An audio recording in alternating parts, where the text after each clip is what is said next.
What happens when grief collides with silence? What happens when a prince, already estranged from his family, already scarred by loss, reaches out in one of the most vulnerable moments of his life and is met with nothing? No reply, no comfort, not even acknowledgement. That's the moment we're stepping into right now. The royal family had just been shaken by the sad announcement. Catherine, Duchess of Kent, was gone. For many, it was the end of an era. Catherine wasn't a tabloid queen. She wasn't someone chasing the spotlight. She was a quiet, steady force, compassionate, grounded, and in her own way, a thread woven through decades of royal history. And yet, in the silence of her passing, something else stirred. Something darker. A family rift that had long been simmering suddenly burst open in a way no one saw coming. Before we continue, please hit the like button, subscribe to the channel, and turn on the notification bell for updates.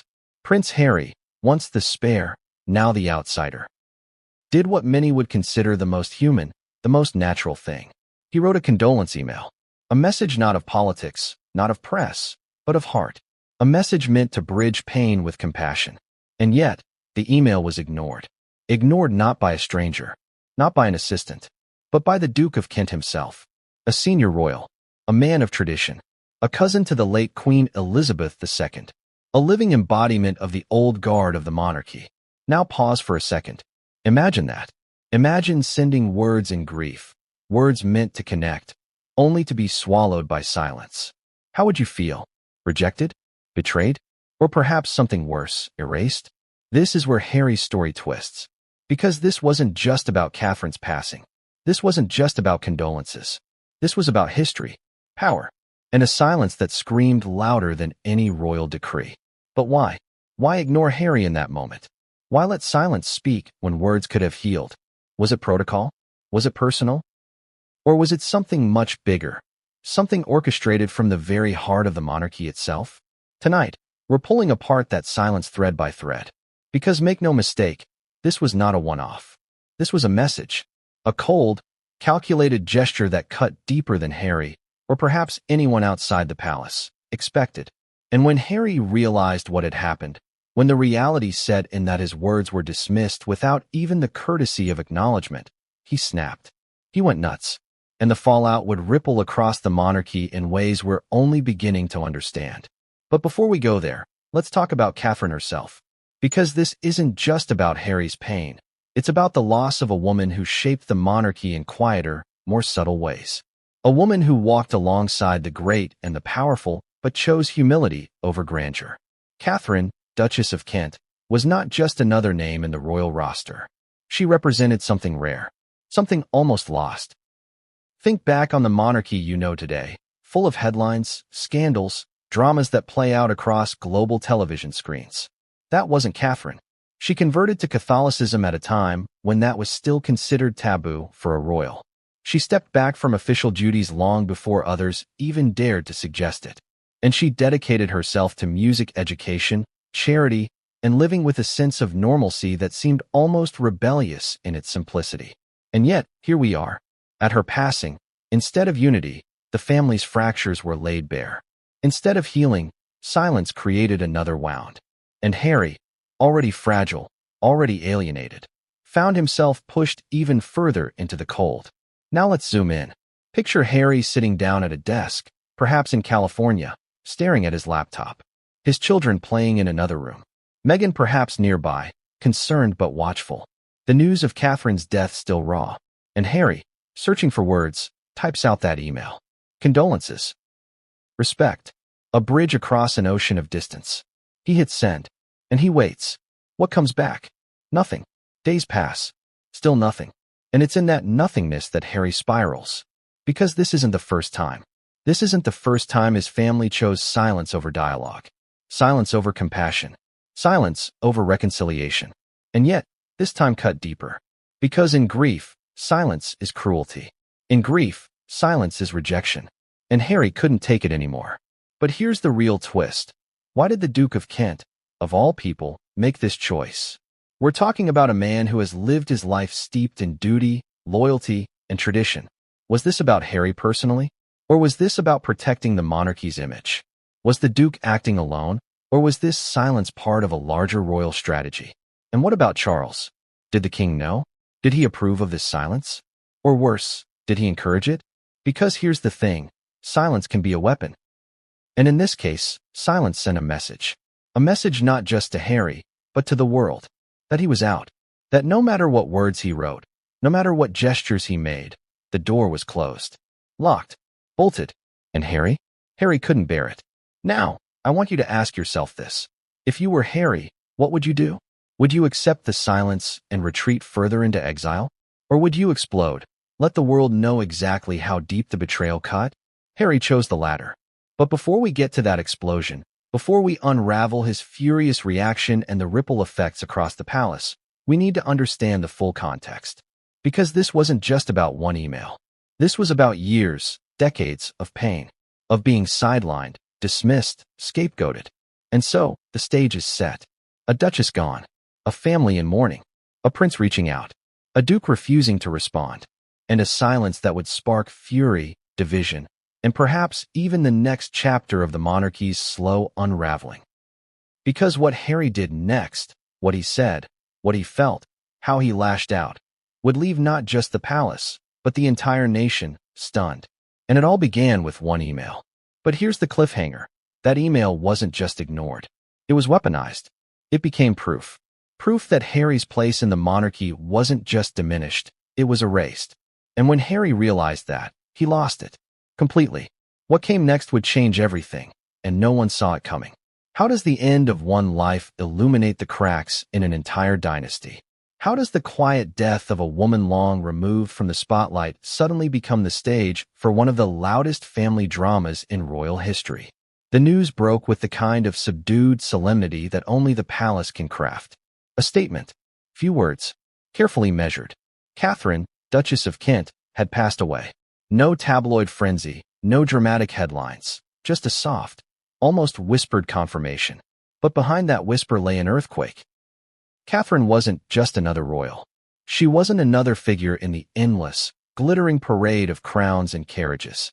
She was different. She had always been different. And in death, that difference mattered more than ever. Imagine Britain on that morning. Flags lowered. Broadcasters switching to black ties.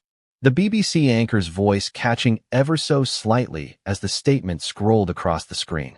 For those old enough, Catherine was a symbol of another time. A reminder of when the monarchy, though rigid, could still surprise the world with compassion and humility. But here's the question that matters. Why did her passing hit Prince Harry so hard? Why did it drive him to reach out in such a vulnerable way? And why did the silence in response feel like a dagger? Let's peel back the curtain. Catherine was born Catherine Worsley, the daughter of a Yorkshire landowner. Not royal, not aristocratic in the grand sense. Her early life was ordinary, grounded. She played piano. She loved music. She dreamed, as many young women did, of a simple, meaningful life. But fate had other plans. She married Prince Edward, Duke of Kent, in 1961. Overnight, she became royal. Overnight, her life became duty. Yet Catherine didn't simply become another jewel in the crown. She resisted. Quietly. Steadily. She became the duchess who converted to Catholicism, a seismic move in a family whose every heartbeat is tied to the Church of England. She became the duchess who retreated from public life, choosing to live simply when the world expected grandeur. She became the duchess who poured herself into teaching children music, touching lives far from the palace gates. Do you see the contrast already? A duchess who stepped away from pomp and protocol. A duchess who lived her later years in near obscurity. And yet, when her death was announced, it forced the monarchy into the spotlight of mourning. It forced the royal family, fractured, bruised, and battered, to publicly unite, at least on the surface. But here's where the contradiction cuts deep. While the public saw tributes, carefully worded condolences, and the usual ceremonial grief, the private reality was different. Behind closed doors, Catherine's passing became the canvas for something darker. Because when Harry tried to honor her, when he reached out to the Duke of Kent, his words were met with silence. Think about that. The woman who embodied compassion and humility. The woman who had quietly defied royal rigidity. And yet, in her death, Harry, her grieving relative, was met not with warmth, not with understanding, but with rejection. Isn't that the ultimate contradiction? Let's pause on Catherine for a moment. Imagine her funeral. Picture the somber faces, the black coats, the hush over the cathedral as the choirs sang. Royals seated in their strict, protocol-driven order. William and Catherine present. Charles and Camilla dignified yet steely. And somewhere, far across the ocean, Harry, watching from a distance. Not in person, not by his family's side, but through a screen. Doesn't that image sting? A grandson of the monarchy, exiled from its most intimate moments. Watching his family's grief unfold like a broadcasted play. And then, attempting to bridge that chasm with an email. One message, one olive branch, and silence in return. The irony? Catherine herself had once been considered an outsider. When she married into the royal family, whispers followed her. Too ordinary, too soft, too human. And yet she carved her space, left her mark, and earned respect for her humility. How cruel, then, that in her passing, Harry, the family's new outsider, was reminded just how unwelcome he had become. Now ask yourself, was this silence accidental? Could the Duke of Kent have simply missed it? Was the palace too overwhelmed to respond? Or was it deliberate? A message wrapped in absence. Because let's be clear, in the royal family, nothing is casual. Nothing is forgotten. Every nod, every handshake, every seating arrangement at a banquet, it's all deliberate. So why wouldn't silence be deliberate, too? And here's the tragedy. Catherine's death should have been a moment to heal. A moment to pause the wars of words and wounds. A chance for family unity in the face of loss.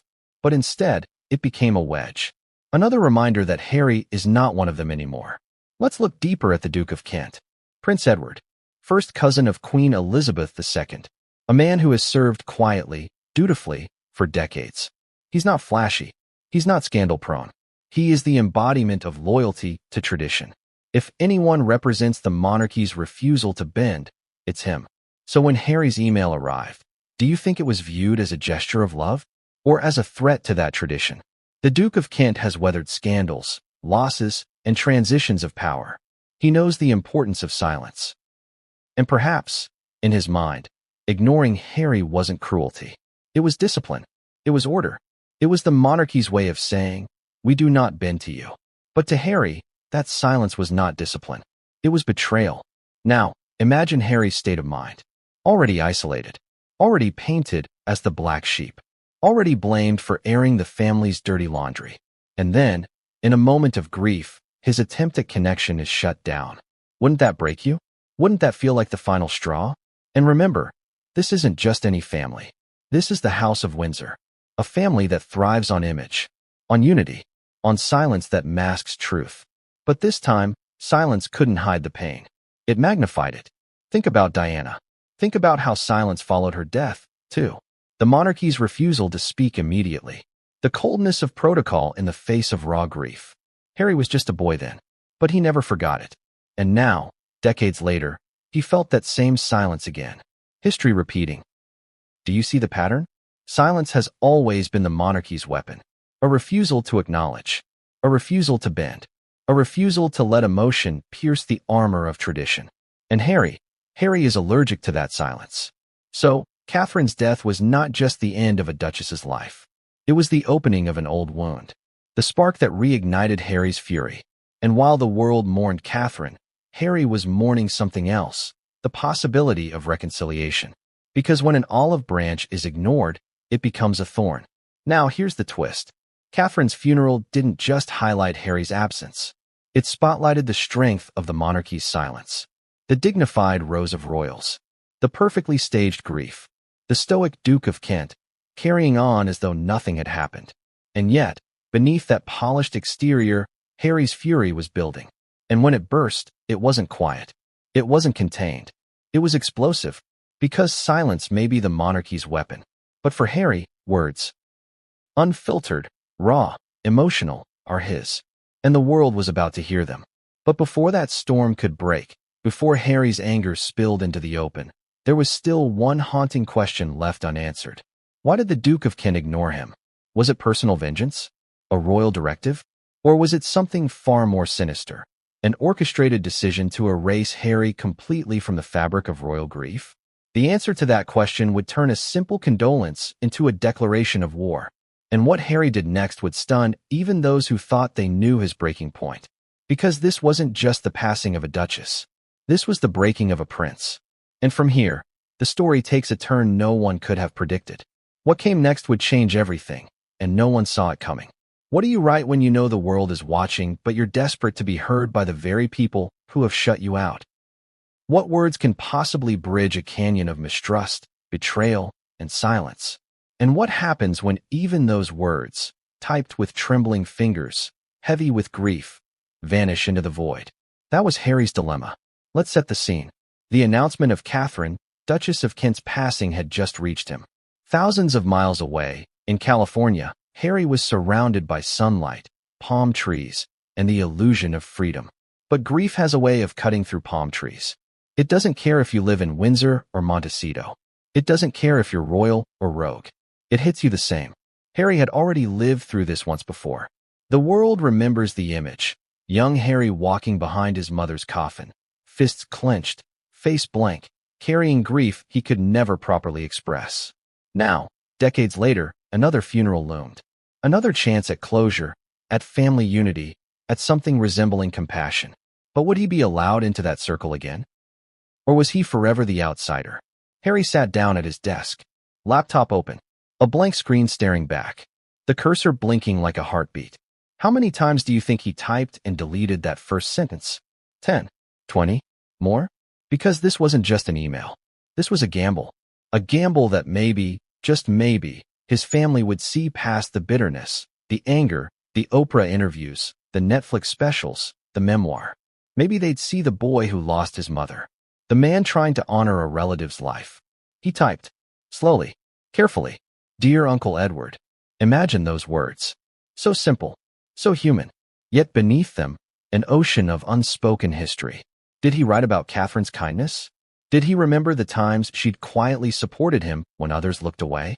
Or did he keep it formal, restrained, knowing that even sincerity can be twisted into scandal when it comes to the royal family? Whatever he wrote, it came from a place of sincerity. That's undeniable. And then he pressed send. Now pause for a moment. Picture that feeling. You've written something raw, vulnerable, and true. You hit send. And then you wait.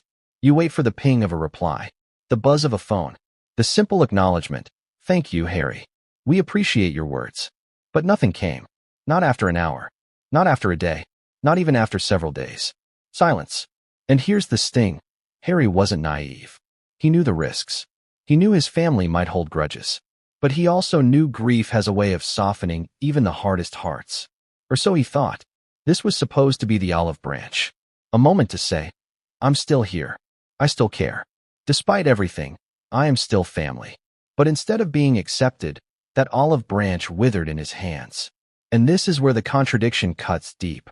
For years, the royal family has presented itself as a beacon of unity in the face of tragedy. Remember the Queen's stoicism after Diana's death? Remember the "we'll meet again" speech during the pandemic? Publicly, they preached solidarity. Privately, they weaponized silence. So ask yourself, was Harry's email truly ignored out of oversight, or was it deliberately buried? Consider the Duke of Kent's position. He is one of the last living embodiments of old royal discipline. He has served the crown faithfully for decades. To him, loyalty means silence. Tradition means control. Perhaps in his mind, responding to Harry's email would legitimize him again, bring him back into the fold in a way the monarchy wasn't ready for. And so, the email was left unanswered. But to Harry, it wasn't politics. It wasn't strategy. It was personal. Imagine the fury building as hours turned to days. Imagine him pacing, checking his phone again and again. Imagine Meghan asking softly, "Did they respond yet?" Imagine Harry shaking his head, jaw clenched. That silence wasn't just absence. It was rejection. A rejection that said, "You don't belong. You never will again." And that broke him. Because remember, Harry has been fighting against silence his whole life. As a child, silence smothered his grief for Diana. As an adult, silence surrounded the racism Meghan faced, the pressure, the attacks. Again and again, silence from the institution cut him deeper than any tabloid headline. So when the Duke of Kent refused to answer, it was déjà vu. A reminder that no matter how many times he reached out, his family's answer was always the same: silence. But here's the twist. Harry didn't keep that pain to himself. He let it fester. He let it boil. And soon, that pain turned into rage. Rage not just at his uncle, but at the entire royal system. And here's where we must ask, was this email truly an olive branch? Or was it something else, a cry for help? A desperate, last-ditch attempt to be heard by a family that had long since turned its back? Because if it was a cry for help, the silence wasn't just cruel. It was catastrophic. Picture the psychology here. A man torn between two identities, prince and exile. A man who built his new life in America, but still craved acknowledgement from his blood. A man who told the world he'd moved on, but secretly longed for acceptance. The email wasn't just about Catherine. It was about everything Harry had lost. And when no reply came, it confirmed his worst fear, that he hadn't just lost his titles, his privileges, or his role. He had lost his family. This is why Harry went nuts. This is why his reaction was explosive. Because silence didn't just close the door. It slammed it, and it locked him out forever. But before we get to his outburst, before we watch the fallout ripple across the monarchy, let's dwell on one haunting thought. What exactly did Harry write in that email? The palace will never release it. Harry may never speak of it. But imagine if those words were leaked. Imagine if the world saw the rawness, the vulnerability, the heartbreak. Would the monarchy still justify their silence? Or would the world see them as cold, calculated, unfeeling? And perhaps that's exactly why the silence was so deliberate. Because acknowledging Harry would mean acknowledging his pain. And acknowledging his pain would mean admitting the monarchy had failed him. But what if the Duke of Kent's silence wasn't his choice at all? What if higher forces, Charles, Camilla, even William, played a role? What if this wasn't just an ignored email, but a carefully orchestrated rejection designed to remind Harry where he stood? If that's true, then Harry's email wasn't ignored by accident. It was weaponized. And when Harry realized that, the story took a dangerous turn. Because the ignored condolence message didn't just sting. It lit a fire. And Harry was ready to burn bridges that could never be rebuilt. But what came next would stun even those who thought they knew how far Harry would go. Because his response wasn't just anger. It was war. And no one, inside or outside the palace, was prepared for what he did next. When is silence louder than words? When does the absence of a reply become its own form of statement? And more importantly, what was the Duke of Kent really saying by saying nothing at all? The unanswered email didn't exist in a vacuum. It wasn't just a technical glitch. It wasn't a spam filter swallowing Harry's olive branch. No, this was deliberate. And in royal circles, deliberate silence is never neutral. It's strategy. It's power. It's a message written not in ink, but in absence. So let's look at the man at the center of this storm. Prince Edward, Duke of Kent, first cousin of Queen Elizabeth II, a man who has lived most of his life in the shadows of bigger names, Elizabeth, Margaret, Charles. And yet, in his quiet way, he has been the glue. Loyal, dutiful, steadfast. The very embodiment of that phrase. Never complain, never explain. But what does that loyalty mean when it comes to Harry? The Duke of Kent has always been the monarchy's silent soldier. He doesn't make waves. He doesn't grab headlines. He doesn't rebel. Which is precisely why his silence in this moment stung so deeply. Because if even he, known for dignity, known for compassion, chose not to respond, what chance did Harry have of ever clawing back a shred of respect? And here's the contradiction. The Duke of Kent had lived through his own share of scandal and hardship. His father died in a wartime air crash when Edward was just 6 years old. He grew up in grief, shadowed by tragedy. He knew what it meant to carry loss. He knew the weight of silence. So why ignore Harry's grief? Why not acknowledge the pain of a man reaching out in vulnerability? Was it personal? Or was it political? Imagine Edward opening his inbox, seeing Harry's name flash across the screen. Do you think he read it? Do you think he hovered over it, considered replying, and then chose not to? Or do you think it was intercepted before it even reached him? Because that's the darker possibility, that the silence wasn't his silence at all, but the palace's. That Harry's words were screened, filtered, and quietly buried before they ever had the chance to reach Edward's eyes. If that's true, then Harry wasn't just ignored. He was erased. And that's where the fury begins. Now let's pause. Ask yourself, What hurts more, being hated or being dismissed, being shouted at, or being treated as if you don't exist? Hatred acknowledges your presence. Dismissal denies it. And to Harry, this dismissal was devastating. But what if Edward truly did see it? What if he made the conscious choice to let silence speak? What if, in his mind, acknowledging Harry would have been a betrayal, not to Harry, but to the monarchy itself? Because that's the core of it. Edward's loyalty has always been to the institution, not to individuals, not even a family, to the crown. And in this moment, loyalty to the crown may have meant rejecting Harry. This wasn't just about one email. This was about a pattern, a message reinforced over and over. Harry is out. Harry is not to be engaged with. Harry is not family. He's risk. And Edward, more than anyone, understood the power of maintaining that boundary. But let's not forget, the Duke of Kent isn't heartless. He's not a villain twirling a mustache in the shadows. He's an old man now, nearing the end of his long life of service. Maybe, just maybe, the silence wasn't easy for him. Maybe he wrestled with it. Maybe his fingers hovered over the keys, tempted to type a simple reply. "Thank you, Harry." But then, duty pulled him back. Tradition smothered his impulse. And isn't that the tragedy? That even in private, even in grief, duty outweighs humanity in the royal family? Now think about the symbolism of that silence. Catherine, Duchess of Kent, had been remembered for her compassion, her humility, her willingness to break protocol for humanity's sake. Yet in her death, the family responded to Harry with the opposite. Coldness, silence, rejection. Doesn't that feel like betrayal of her memory, too? But here's where the twist comes. Silence is never just silence in the monarchy. It's always layered, always coded, always meant to be interpreted. So what was this silence saying? Possibility 1. It was saying, "You're not welcome." A straightforward rejection.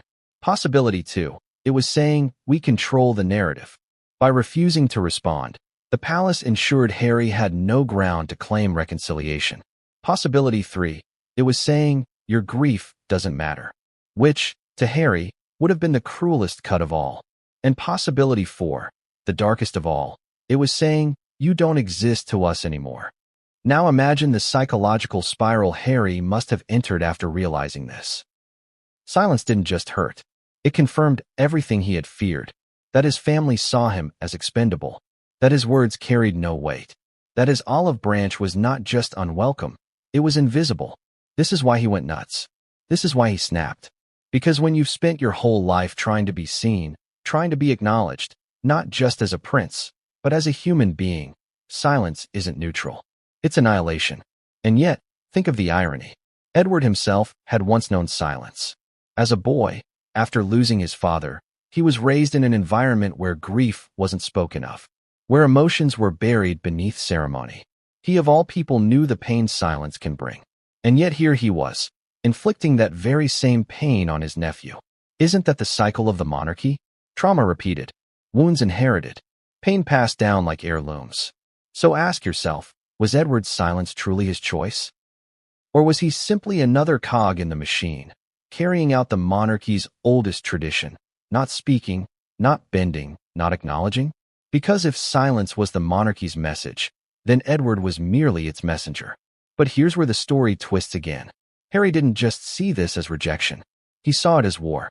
Silence wasn't the absence of words. It was the presence of hostility. And for Harry, hostility demanded a response. The question is, how far would he go? Because up until this point, Harry had tried, again and again, to bridge the gap. He had reached out through interviews, memoirs, even private conversations.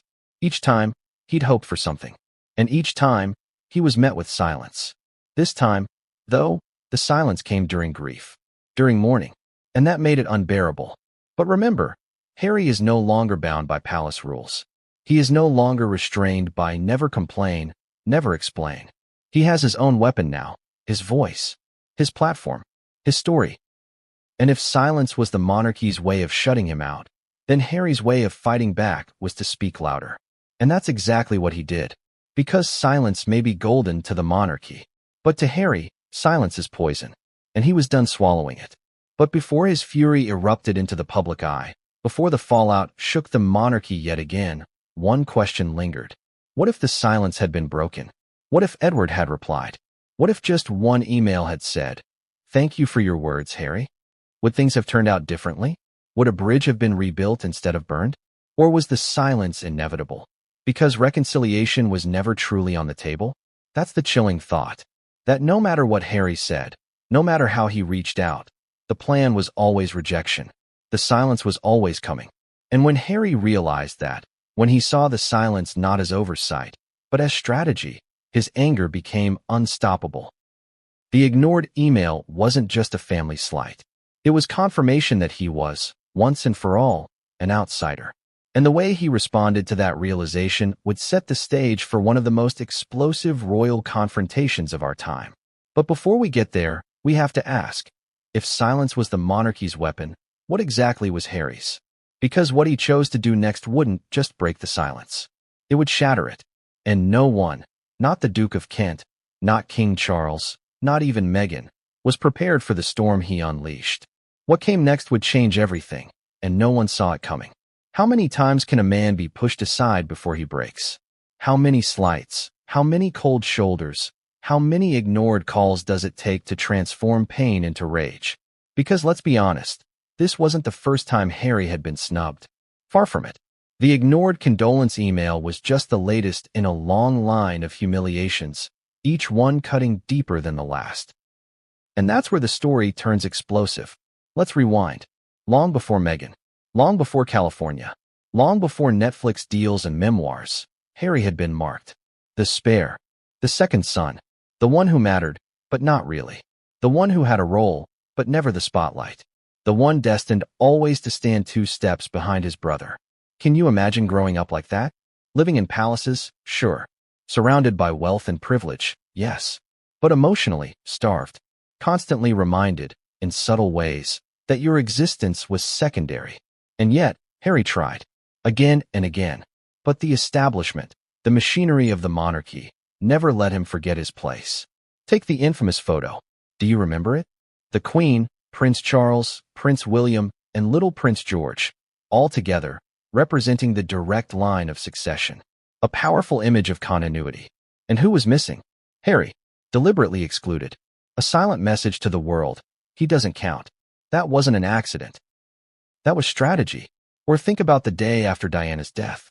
Harry and William, just boys, wanted to grieve. They wanted to cry. But what were they told? Don't show weakness. Walk behind the coffin. Keep your head down. It wasn't compassion. It was branding. Even grief was choreographed. And Harry, even then, felt the sting of being silenced. Fast forward to adulthood.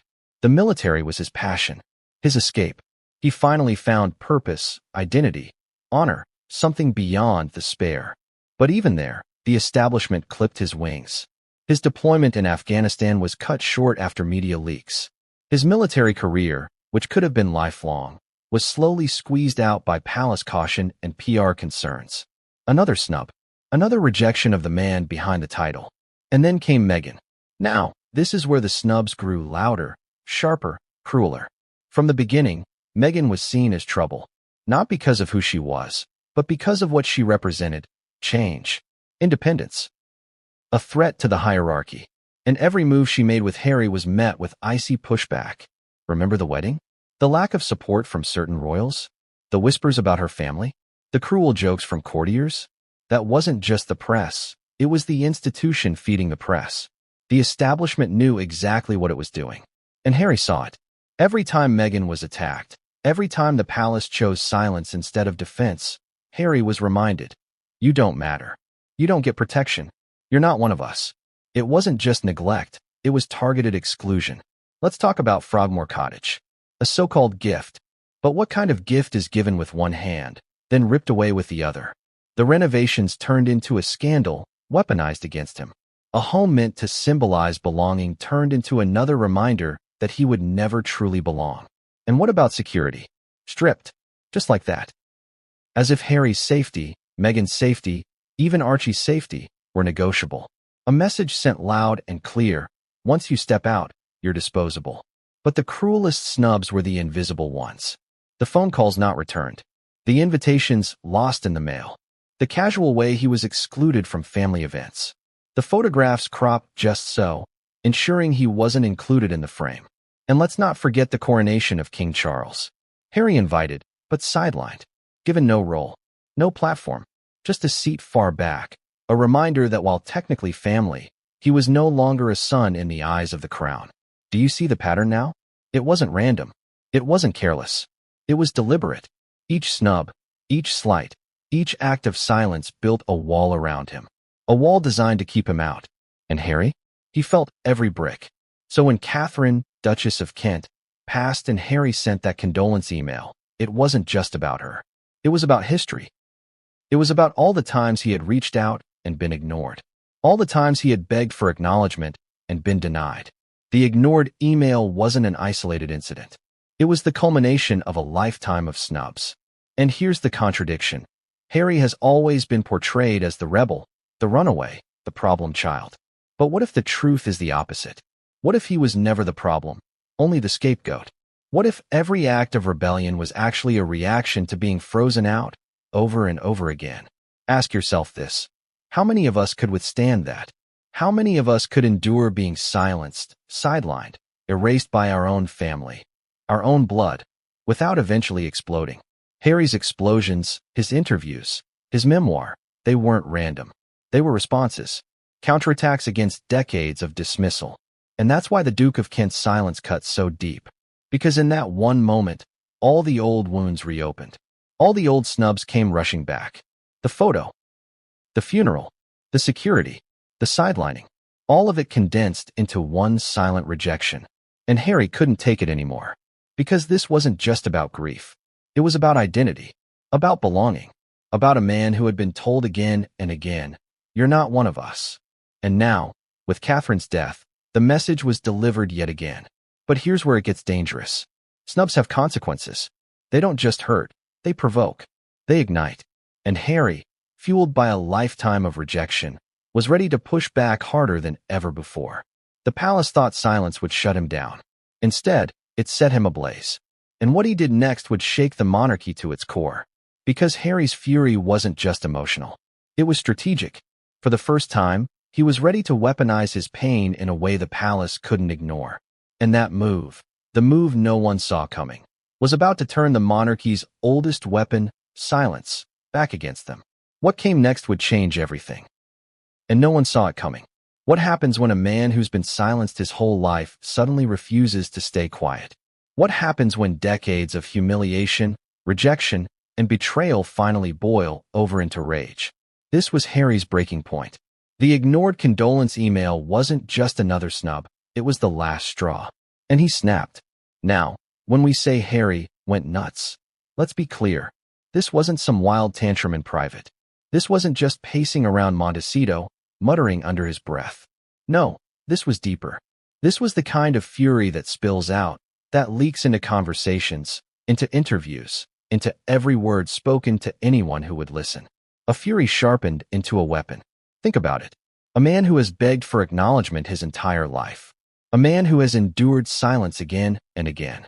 A man who reached out during grief, when hearts are supposed to soften, and was still rejected. Wouldn't you lose control too? Wouldn't you explode? Harry did. Reports suggest he lashed out in private first. To Meghan. To close friends. Maybe even to aides. His words? Bitter. Explosive. He accused his family of cruelty. He called the Duke of Kent's silence calculated. He said what many outsiders were already whispering, that the monarchy had erased him. And then, the storm spread. Because here's the thing about Harry, he doesn't bottle up. Not anymore. He speaks. Loudly. Whether it's Oprah, Netflix, or a memoir, Harry's fury always finds a stage. And this time, the stage was already set. The world was watching. The family was mourning. The perfect backdrop for another royal eruption. So how did Harry's breaking point look? Picture this. Late night in Montecito. Harry pacing, glass in hand, anger spilling over. Meghan trying to calm him, telling him to be careful. But Harry's face is red, his voice shaking, his fists clenched. How dare they, he mutters. How dare they ignore me, after everything? And that's when it hit him. Silence wasn't an accident. It was a message, a rejection carved into stone. And Harry couldn't stand it. Now, pause for a moment. Ask yourself, What do you do when your family rejects you at your most vulnerable? Do you retreat? Do you lick your wounds quietly? Or do you strike back? Harry struck back. In interviews that followed, his tone shifted. Sharper, angrier, less measured. He wasn't just telling his story anymore. He was tearing into the monarchy, calling out hypocrisy, exposing secrets, using his platform as a weapon to fight the silence. Because here's the contradiction. The monarchy thrives on silence. Harry thrives on noise. They wield no comment. He wields confession. They protect their image by burying truth. He destroys their image by exposing it. And in that moment, Harry realized something devastating. The only way to fight back was to go louder, harsher, more explosive than ever before. Let's not forget the emotional backdrop.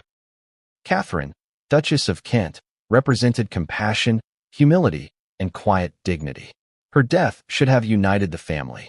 Instead, it widened the cracks. For Harry, that was unbearable.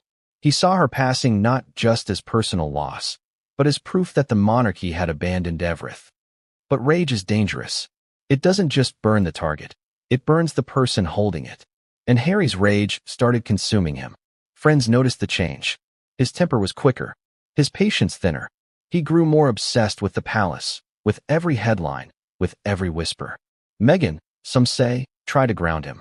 She told him to focus on their children, their new life. But Harry couldn't let go. Silence was a wound he couldn't stop scratching. And then came the outburst that stunned even his closest allies. In one private conversation, Harry reportedly declared, "They've killed any chance of reconciliation. They've buried me, so I'll bury them." Think about that line. Cold. Final. A declaration of war. This wasn't a plea for love anymore. This wasn't about olive branches. This was about retaliation. About survival. About proving that he wouldn't be erased, no matter how hard they tried.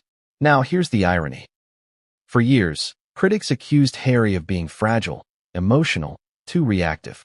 But in this moment, fragility transformed into fury. And fury can be far more dangerous than silence. Because Harry had something the monarchy feared, a platform. He didn't need palace press offices or carefully worded statements. He had interviews. He had streaming deals. He had global attention. And he was ready to use it.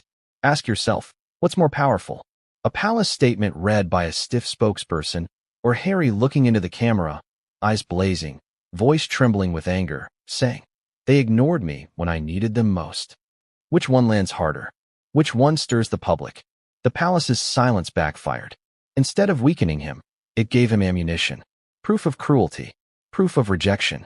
Proof that his claims of exile weren't paranoia, they were reality. And Harry wasn't going to waste that proof. But here's the contradiction. As much as he lashed out, as much as he weaponized his pain, part of him still longed for acknowledgement. Still hoped that, maybe, someone would finally break the silence. Isn't that the cruelest irony? That even in rage, he still wanted love? That's what made this breaking point so raw, so human. It wasn't just anger. It was heartbreak. And heartbreak, when paired with fury, is explosive. So what did Harry do next? He took the palace's silence and turned it into his loudest weapon yet. He spoke. He raged. He revealed. He made sure the world knew just how deep the rejection ran. But here's the cliffhanger.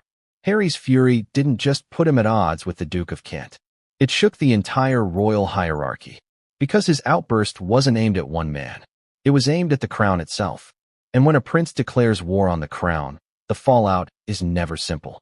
The question now is, how far was Harry willing to go? Because the silence had ended.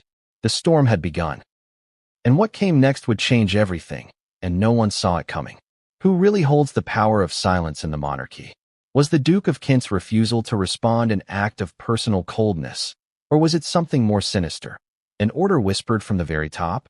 Could it be that King Charles himself, the man who calls Harry my son, yet keeps him at arm's length, approved the silence that shattered Harry's hope? That's the question echoing through corridors lined with portraits of kings and queens. That's the whisper behind every closed palace door. Let's dig in. The monarchy is a machine. Don't be fooled by crowns and carriages. It is, at its core, an institution that functions like clockwork. Every gesture, every look, every carefully crafted line in a public statement is filtered through layers of strategy. The Duke of Kent, loyal soldier that he is, does not act outside the boundaries of this machine. His silence wasn't just silence. It was sanctioned silence. Now, imagine the timeline. Harry sends the condolence email. It lands, or doesn't land, in the Duke of Kent's inbox. In most families, the reply would be automatic. Thank you for your kind words. But this isn't most families. In the royal family, even an email can be a political statement. Even grief has to be approved. And so, before the Duke could type a single line, he would have had to consider, what will Charles think? What will William think? What will the palace advisors say? Here's where it gets chilling. There are whispers, always whispers, that Charles was aware of the email, that the message wasn't ignored by accident, but intercepted, that it was flagged, discussed, and decided upon at the highest levels. Why? Because any acknowledgement, no matter how small, could be spun as reconciliation. And reconciliation wasn't on the agenda. Not then. Not while Harry was still speaking to cameras, still telling his truth, still tearing open wounds the palace wanted stitched shut. So ask yourself, did Charles approve the snub? Look at his history. Charles has always played the long game. He is a man of calculation, a king who finally got the crown after waiting a lifetime. He knows the power of silence. He saw it with Diana. He saw it with scandals that nearly brought the monarchy down. He knows when to speak, and more importantly, when not to. But Charles is also a father. And here lies the contradiction. The man who once cradled Harry as a child, the man who walked him to school, the man who shared in his grief for Diana. Could he really have looked at his son's words of condolence and said, ignore him? It's almost unthinkable. And yet, when it comes to the crown, fatherhood has always been second place. Remember when Harry asked for security and was denied? Remember when Meghan begged for help and was met with silence? Remember when Harry claimed he called his father during crises and got nothing but rejection? The pattern is clear. Charles's loyalty to the institution eclipses his loyalty to his blood. So yes, it's possible, even likely, that Charles approved the silence. That he chose the crown over his son once again. And the palace whispers confirm it. Courtiers, insiders, unnamed sources, all hinting the same thing. The silence wasn't an accident. It was policy. A decision made not just to punish Harry, but to send him a message. A message that said, you cannot shame us and still expect comfort. You cannot attack us in public and expect warmth in private. You've chosen your side, Harry, and now, so have we. But what makes this even more explosive is the timing. Think about it. The monarchy was already under scrutiny.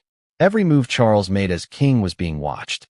Every gesture toward Harry risked headlines of reunion, forgiveness, healing. And Charles didn't want that narrative. Not yet. Not while the wounds of Spare and Netflix were still raw. So the silence was more than rejection. It was strategy, a calculated move to protect the crown from looking weak. But here's the irony. That very silence, meant to protect, backfired. Instead of projecting strength, it revealed cruelty. Instead of silencing Harry, it fueled his fury. And instead of burying the story, it resurrected every old wound for the world to see. Because what is stronger in the human mind? Words, or the lack of them? We remember silence more than speeches. We remember who wasn't there, who didn't respond, who didn't care. And Harry remembered. He felt it in his bones. Now let's entertain another possibility. What if Charles didn't approve the silence? What if it was the advisors, the infamous men in gray, who orchestrated it? What if the Duke of Kent was simply told, do not engage? That's the beauty and the curse of the monarchy's structure. There is always plausible deniability. Charles can say, I never told him not to reply.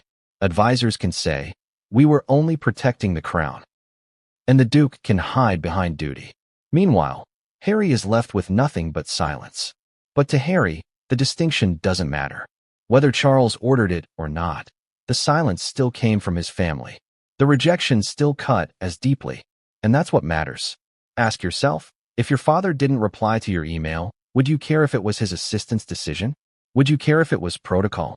Or would you feel the same sting of rejection, the same coldness of being ignored? Exactly. That's why Harry went nuts. That's why he exploded. Because for him, the silence wasn't just the Duke of Kent's silence.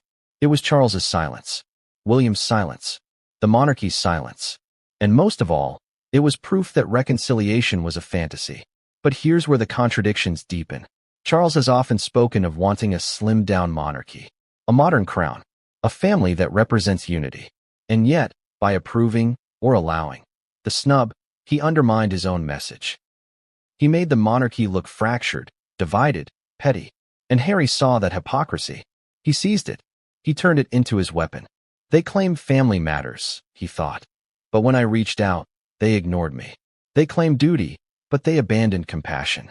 They claim unity, but they left me in silence. That's the power of this story. Silence became the loudest proof of all. But what if the whispers are true? What if Charles not only approved the snub, but encouraged it? What if he saw Harry's email as an opportunity, not for reconciliation, but for reinforcement? Reinforcement of the message that Harry is gone. Harry is out. Harry is not one of us. If that's true, then this wasn't just silence. It was exile, finalized with the press of a delete button. And Harry, once he realized that, wasn't just angry. He was devastated. Because in that silence, he didn't just lose his uncle's reply. He lost his father's acknowledgement. He lost his family's compassion. He lost the last shred of hope that he could ever find his way back. And that devastation turned into something dangerous. Because when a man has nothing left to lose, he becomes unpredictable. And Harry, at this breaking point, was ready to do the unthinkable. Because if the crown's strategy was silence, Harry's counterattack would be noise, louder, harsher, more explosive than ever before. But what he chose to reveal next was something the palace had prayed would never see the light of day. And when it did, it wasn't just Harry who went to war. It was the monarchy itself, exposed in a way no one could control. What came next would change everything, and no one saw it coming. What happens when the storm inside Harry collides with the steady gaze of the woman who changed his life? What role does Meghan play when Harry reaches his breaking point, when silence from the palace transforms into rage within him? Was she the one fanning the flames? Or was she the only one trying to stop him from burning everything to the ground? That's the question that hung over Montecito as Harry unraveled. We know this. Meghan has always been painted as the villain in palace narratives. The temptress, the manipulator, the outsider who stole Harry from his royal duties. But what if that's not the whole truth? What if, in this particular storm, Meghan wasn't the instigator, but the voice of reason? Let's rewind to the night Harry's fury boiled over. He had sent the condolence email. He had waited. Hours turned into days. No reply. No acknowledgement. The Duke of Kent's silence was deafening. And Harry, pacing through their California home, finally snapped. His words sharp, his anger raw.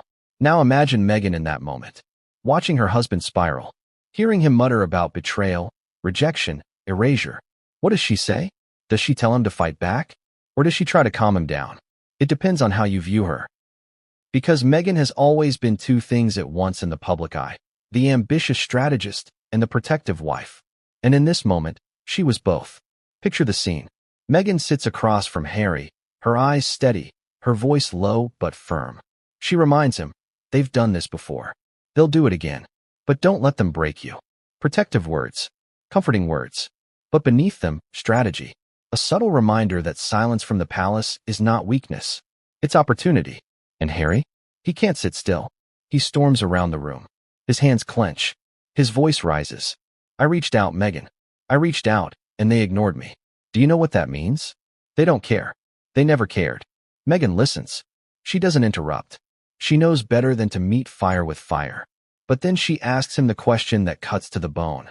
So what are you going to do about it? That's the turning point. Because Meghan, whether you love her or loathe her, has always been about action. She doesn't sit in silence. She doesn't play the waiting game. She knows the power of words, of stories, of controlling the narrative.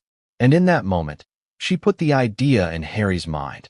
If the palace won't speak, then you must. But here's the contradiction. Meghan wanted to protect Harry, not destroy him. She knew his rage could be self-destructive. She had seen it before.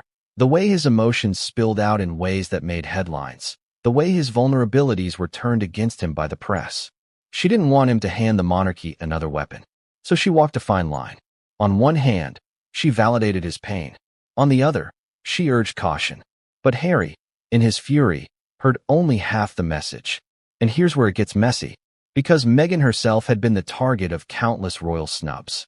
From the wedding drama with Kate, to the cruel treatment during her pregnancies, to the palace's refusal to defend her from racist headlines. She knew better than anyone how suffocating the monarchy's silence could be. She knew what Harry was feeling. She had lived it herself. So while she may have tried to calm him, part of her shared his rage. Part of her wanted him to fight back, to make noise, to expose the hypocrisy. Ask yourself, if you were Meghan, wouldn't you feel the same? Wouldn't you want your husband to stop being treated like a ghost? Wouldn't you want him to finally roar after years of being silenced? But Meghan also knew the cost. Every word Harry spoke against the palace would be turned into headlines. Meghan manipulates Harry. Every revelation would be blamed on her. Every outburst would be weaponized as proof that she had corrupted him. And that's the tragedy. Meghan couldn't win. If she encouraged Harry to fight, she'd be accused of fueling the fire. If she urged him to stay quiet, she'd be accused of silencing him. No matter what she did, the world would blame her. And Harry knew it too. That only fueled his anger. Because in his mind, the monarchy wasn't just rejecting him, it was rejecting her. It was punishing her for being different, for being American, for being biracial, for being outspoken. This isn't just about me, Harry said, his voice shaking. This is about you. They're punishing me because I chose you. That's the moment Meghan's eyes hardened. That's the moment her protective side flared. She looked at Harry and said, "Then don't let them win." Those words, simple, sharp, were gasoline on the fire. Because now, Harry's fury wasn't just about himself. It was about his wife, his children, his family. The silence wasn't just rejection. It was an attack. And he wasn't going to take it anymore. But here's the twist. Meghan may have lit the match, but she also tried to control the burn. She urged Harry to be smart, to be strategic, to channel his anger into action that couldn't be dismissed as hysteria. She reminded him that words were his weapon now. That silence could only be broken if he spoke with precision, with purpose. And Harry listened, partly. He absorbed her words, but his fury was too raw, too overwhelming to be contained. He was like a dam about to burst. And Meghan, no matter how hard she tried, couldn't stop the flood. So she did the next best thing. She stood beside him. Because Meghan knew what was coming. She knew Harry was about to go public, about to unleash his anger in ways the monarchy couldn't ignore. She couldn't stop it, but she could brace for impact. She could prepare herself, their children, their lives in California, for the storm that was about to break. And break it did. Because when Harry, fueled by rage and sharpened by Meghan's words, finally spoke, he didn't just speak about the silence. He spoke about everything. He tore open old wounds. He exposed secrets long buried. He held nothing back. And the world listened. But here's the cliffhanger. Meghan's role in the fallout wasn't just as Harry's supporter. Behind the scenes, she was making moves of her own. Quiet moves. Strategic moves. Because while Harry raged, Meghan was planning.